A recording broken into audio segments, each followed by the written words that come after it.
Hello everybody, let's talk about Mountain Blade Bannerlord in the previous games, mostly the new one.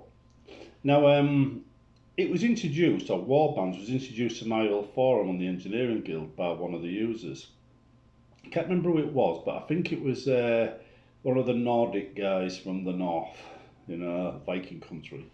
But anyway, he said, yeah, try this, guys, right? And this was about May, June, right, time. Anyway, I tried the demo previously and it looked crap. It really did look crap. And it didn't inspire me to buy the game. But then a recommendation came along and I thought, okay, I'll give it a try. And I bought the game and I tried the game. I bought it in a sale. And there's always plenty of sales with Warband games, especially after they're a few years old. And 2,000, well, over 1,000 hours later, I loved it. I just couldn't get enough of it. I was still playing it right up until the point Bannerlord became publicly available. It became the best medieval game I'd ever played in my life. And today, there's nothing even close to Warbands, except for Bannerlords, which is a sequel to it. Now, Warbands itself developed from just standard Mountain Blade. The other ones, the Viking ones and Napoleon ones, I wouldn't even rate them. They're not very good games. But Mountain Blade Warbands and Mountain Blade and that lot, the medieval type ones, they really are. Now, just to give you some idea what I'm talking about, if you're playing a medieval game like, say, I think Kingdom Come, is it? Right, this is a good game in its own right, with realistic combat they claim, where you've got to realistically move your mouse in certain directions. Seriously, realistic. Yeah, here's my mouse. That's realistic. Anyway, it is a really good game. That you get a really good vibe off of it when you're playing it. Mountain Blade isn't that. It isn't that, right? It would do well to be a little bit more like that on the map and stuff, but it isn't that, right? And it'd probably take forever to play the game if it was like that, and it already takes a while to play. So I'm glad it isn't, to be honest. But anyhow, it is Mountain Blade starts off with basically a campaign map, and when you're running around on it, you see a little horse running around. In Mountain Blade Warbands, it looks a bit naff, right? But it's just a way of getting from A to B and avoiding troops and stuff and laying ambushes and whatnot. I say ambushes, you hide in the trees and just dash out at somebody when they go past you. But it's just a way of getting around. The real magic of the game starts once you engage with a unit or you go into a city or things like that. When you actually start to do something other than charge around the map. You could buy things from villages, for instance, buy cows. So you could trade, you could buy stuff from villages, sell it in towns, make loads of money. Same with horses. When your troops are involved in battle, they upgrade. It's an RPG. Your troops upgrade and so do you. You can choose your skills, you can choose the skills of your champions, and you can upgrade units from simple peasants all the way up to knights. And you don't affect the weapons on them other than when they upgrade they get different weapons, but you can on your champions and you can on your own character, so you get a real sense of progression.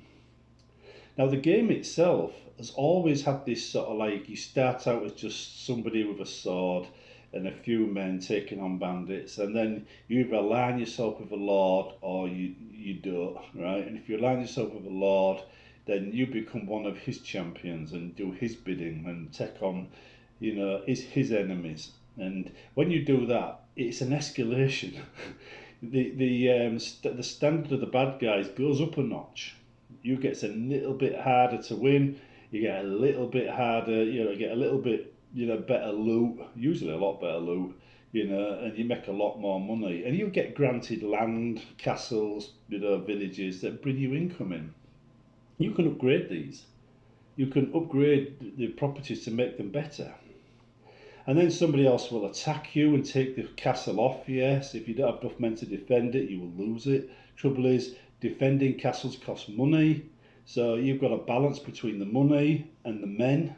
You've got to get it right, otherwise you're in debt and you end up losing your men anyway, and then the castle.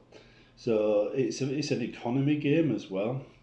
And then when you're attacking somebody else's forts, there's a full-on siege. You literally got siege towers, ladders, battering rams. You're involved in the lot, you know, and you've got to try and scale the walls. There's nothing like it at all. Nothing at all like it anywhere in the universe. It's an original game in its own right. And even though the idea, I think it was 2010 or something like that, it came out, you know, 12 years later, there's still nothing like it on this planet. Right? It is one of the best games I've ever played. Now, you could do it from the other side. You could be defending the castle and nip over to get arrows, you know, from a little pot when you run out, and keep firing from the battlements. And you could stand on the breach with your sword and just chop at the enemy as they come at you, or get one on pole arms and just hit them in the face. You could use the same pole arms when you're up a ladder to get the ones with swords while you're out of reach of them. But if you do that, they're usually hacking away your men elsewhere and you die anyway. But or you lose. You end up just being the only guy surviving with your pole arm on a ladder. Where's the rest of your men gone? So that doesn't really work that well unless you were going to win anyway. But anyway, these castles are just part of it. You can attack cities in the same way and take cities. Cities are very rich hubs. You get a city, you're making lots of money. But when you attack it for another king, it becomes his property and he assigns it to one of his lords. Depending on who he likes the best, they get the castle, they get the thing. You've got to rise up his rankings, becoming one of his favourites to actually get a lot of property from him. But if you're not happy with that, you can go it alone.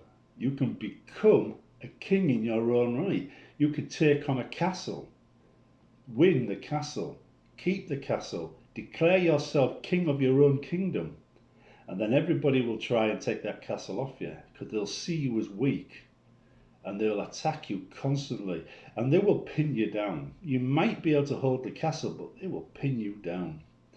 Right? So if you just go, right, I'm going to take that castle and I'm going to be king, you probably lose.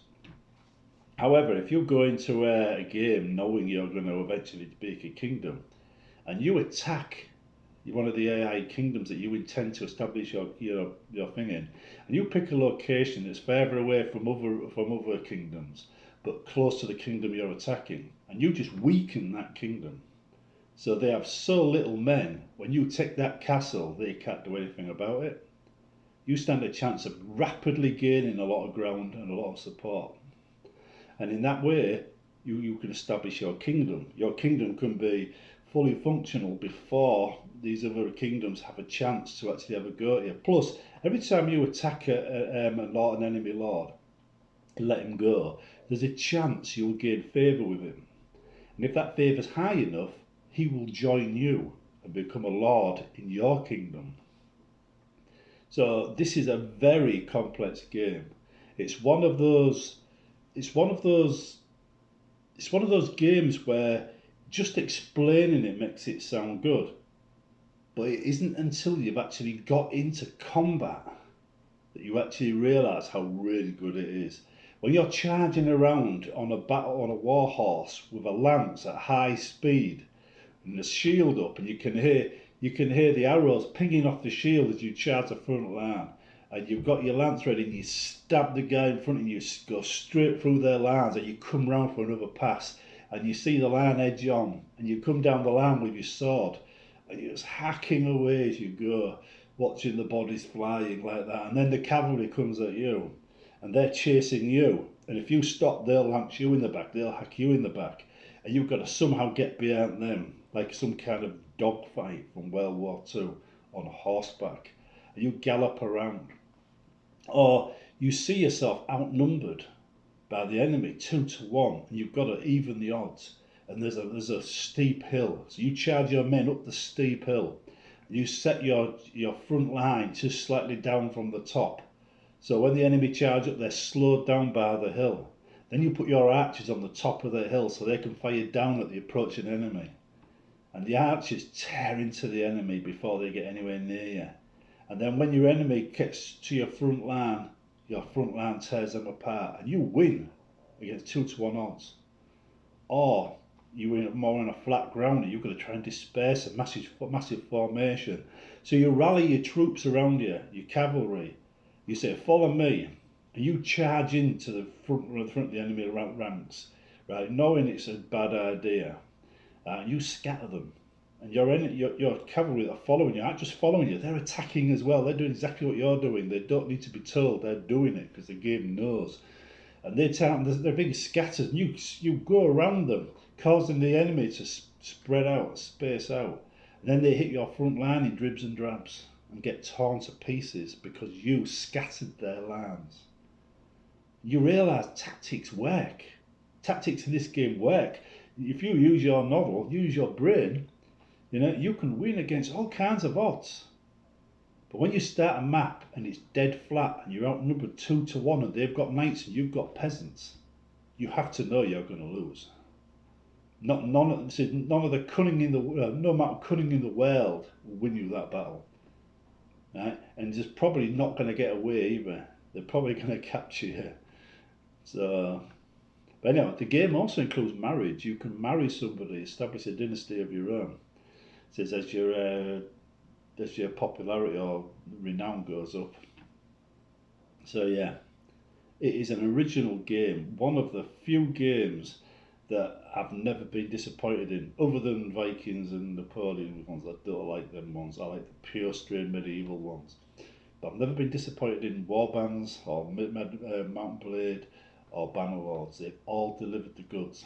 And right now, Bannerlords has got to. It was already at the stage where it was playable. It's actually feeling more complete now.